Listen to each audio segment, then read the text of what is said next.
Welcome to Burlap Teachers. Enjoy the video. Start by finalizing your PowerPoint and saving it as a PDF for compatibility. Export using File, Save As, select PDF, and optimize for minimum size. Aim to compress the PDF under 5 MB to ensure fast mobile loading. Next, upload the file to Google Drive, OneDrive, or Dropbox for reliable hosting. Change the sharing setting to anyone with the link so the QR directs without login. Optionally shorten the cloud link using a short URL service before generating the QR. Open a QR code generator website or app and choose static versus dynamic QR code type. Static codes embed the link permanently.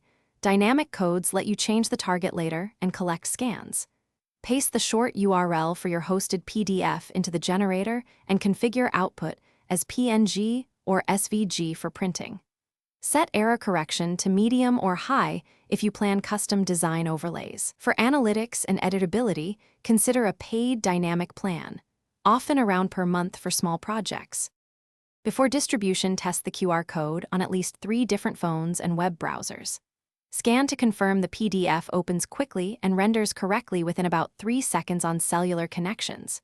For printed materials, follow the 10:1 rule. Make the code size 1/10 of expected scanning distance and use about 3-5 inches for poster visibility. Place the QR on a high contrast background and avoid distortion when resizing. If you used a dynamic QR, monitor analytics to track scans and update the link if needed. Thanks for watching. Consider subscribing if this video helped you.